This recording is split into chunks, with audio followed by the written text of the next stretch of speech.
Bonsoir à toutes et à tous.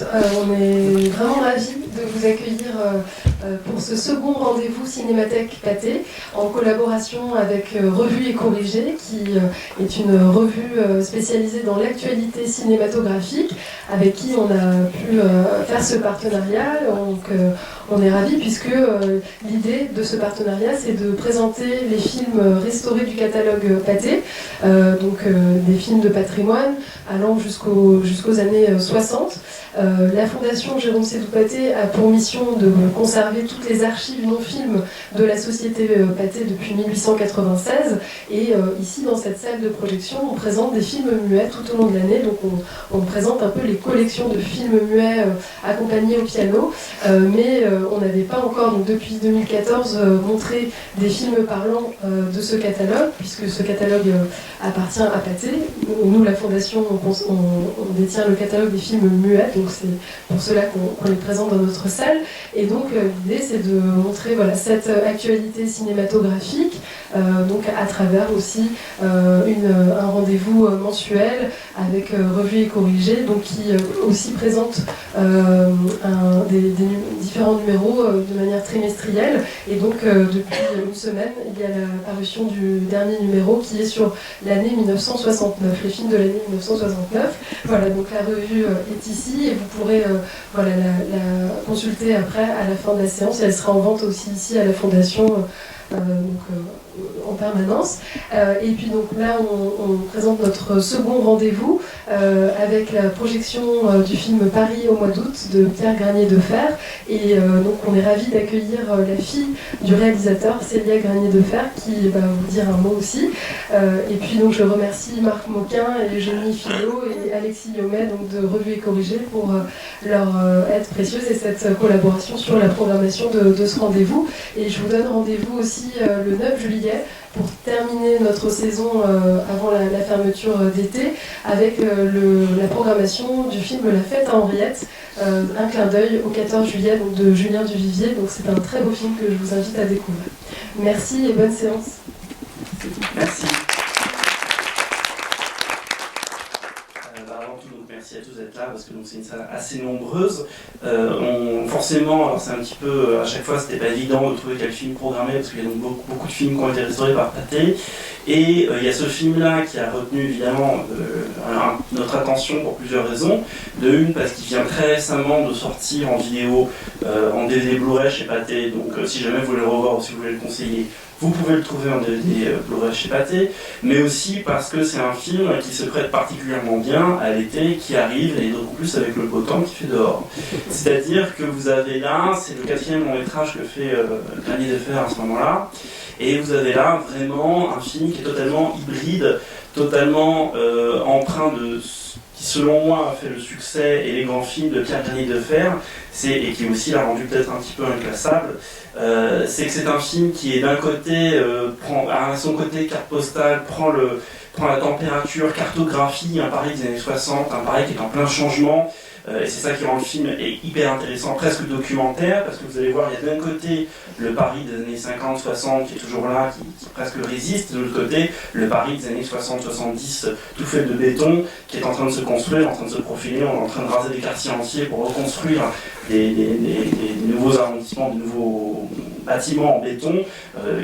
C'est presque quelque chose que va filer Granier de Fer beaucoup plus tard quand il va faire Le Chat, mais ici il y a déjà tout qui est là. Et puis de l'autre côté, c'est un film qui est extrêmement dans l'air du temps, extrêmement qui a, alors je ne sais pas si forcément ça se fait le dire, mais qui a son côté nouvelle vague en fait, même si ça peut paraître un peu paradoxal, mais qui a son côté complètement nouvelle vague parce que c'est un film qui est extrêmement simple, extrêmement libre aussi, parce qu'il y a Charles Aznavour qui, la même année, Charles Aznavour qui avait tourné avec Granier de Fer La Métamorphose des cloportes, et qui quelques années plus tôt avait tourné pour Truffaut dans Tirer sur le pianiste, et qui ici donc retrouve un petit peu ce personnage de bonhomme très simple, hyper quotidien. Ici il fait un vendeur du rayon pêche à la Samaritaine, c'est aussi encore un truc qui n'existe plus, et malheureusement, et donc il crée un personnage qui est complètement quotidien, complètement complètement réel, qui va confronter Susan Hampshire, qui elle bouffe complètement la caméra, bouffe complètement la pellicule de Granier de Fer, à tel point d'ailleurs que Granier de Fer l'a épousé, je crois, 2 ans plus tard, si je ne dis pas de bêtises. Et donc voilà, donc là vous avez une immense alchimie hyper belle entre 2 acteurs et qui voilà, se confrontent dans un film de romance estivale et comme beaucoup de films de romance estivale, évidemment, il y a toujours ce côté un petit peu, même si je ne veux pas trop vous en dire sur le dénouement, toujours ce côté un petit peu tragique parce qu'on sait que les romances estivales sont destinées souvent à être éphémères.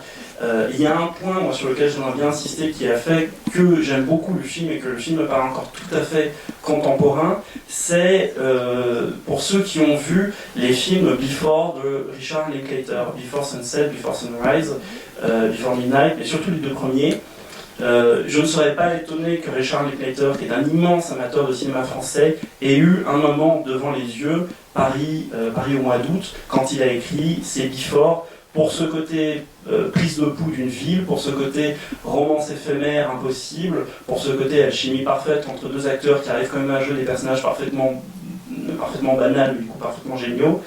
Et donc voilà, donc ça rend le film absolument formidable. Et du coup, on va peut-être en dire encore 2-3 mots avec Célia, qui travaille en ce moment sur un documentaire, je crois, qui concerne Pierre Granier de Fer, et qui vient de revoir le film aussi pour pouvoir nous en toucher 2 mots. Donc, venez Célia. Donc, vous venez de revoir le film, oui. Et donc, déjà, quelle est votre impression à vous un petit peu sur le film? Qu'est-ce que vous en tirez et comment vous le replacez un peu dans la carrière de votre père? Alors, j'ai revu le film, j'ai été particulièrement touchée parce que je connais Suzanne, qui n'est pas ma mère, mais qui est donc une belle-mère post, enfin voilà, que j'ai eu au téléphone, qui ne pouvait pas être là ce soir, mais qui m'a confié 2 anecdotes, 2-3 anecdotes, et donc je vous les confie, j'ai promis de le faire. Elle a menti sur le fait qu'elle parlait bien français pour être prise dans le film. Ils s'en sont aperçus heureusement à temps. Et c'est donc une assistante qui lui donnait des cours de français, qui lui faisait répéter son texte tous les soirs à l'hôtel pour qu'elle puisse assurer le tournage. Que m'a-t-elle dit? Ah oui, ça c'est Suzanne et les cheveux. Alors, le tournage qui a précédé ce film, ils ont voulu la teindre en blonde. Et ils ont ripé sur la teinture. Elle a donc perdu ses cheveux par paquet. Et elle m'a dit, tu peux le dire, hein, je porte une perruque dans le film. On a été obligés. Voilà. Et effectivement, la légende de Suzanne raconte que quand mon père a vu sa photo pour préparer le casting du film, il aurait dit, premièrement, je veux épouser cette femme, deuxièmement, on l'engage. Voilà, et Suzanne m'a dit, il m'a donc engagé en premier et épousé ensuite. Voilà. Ce film me touche parce que, effectivement, c'est Paris un peu désuet, hein, où on redécouvre les portes ouvertes de la Samaritaine. Le périph' a été construit un an plus tôt. Voilà, c'est un entre-deux, un saut spatio-temporel. Vous allez retrouver Paris, je pense. Et puis, en plus, au mois d'août, où c'est désert, on a des plans désert de Paris. Les Champs-Élysées notamment. Ah oui, c'est impressionnant. Et voilà, et où ces 2 personnages plongent dans une romance pleine de fantaisie et de culot, à côté d'un Paris qui paraît bien sage et bien endormi.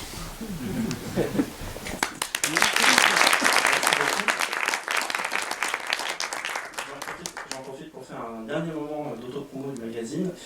Si vous aimez le rapport un peu cartographique de Paris au mois d'août, il y a dans le dernier numéro de la revue, les coïncidences sont quand même heureuses, parce que, bon, ça n'a pas de rapport avec Pathé, mais dans 2 mois ressort au cinéma un film qui s'appelle Paris, toujours Paris, de Luciano Amer, qui est une comédie italienne, mais qui a ce point commun avec Paris au mois d'août, de vraiment cartographie hyper bien Paris, c'est tout tourné enfin 99% tourné en décor réel, et là la différence c'est que dans Paris toujours Paris, Paris n'a pas encore bougé, il n'y a pas encore eu les travaux de reconstruction. Et donc si ça vous intéresse, hop, dans le dernier numéro de la revue, il y a une petite rubrique portfolio où en fait j'ai fait un avant-après sur Paris et toujours Paris. Et donc ça marche aussi bien sur Paris au mois d'août, parce que vous pouvez vous amuser après le film ou les autres jours, il faut rebalader dans les quartiers du film, voir ce qui a bougé, voir ce qui n'a pas bougé notamment. Et j'en profite dernière chose pour dire qu'il y a c'est je pense, un des plus jolis films de l'époque qui a été fait en cinémascope, parce qu'il y a une photo qui est signée Claude Renoir, qui est donc le frère de Jean Renoir, donc voilà, une photo particulièrement belle en scope. Et du coup, on se revoit le 9 juillet pour La Fête à Henriette, qui est un chef-d'œuvre absolu de Julien Cuisier. Ça s'y serait remboursé. Voilà.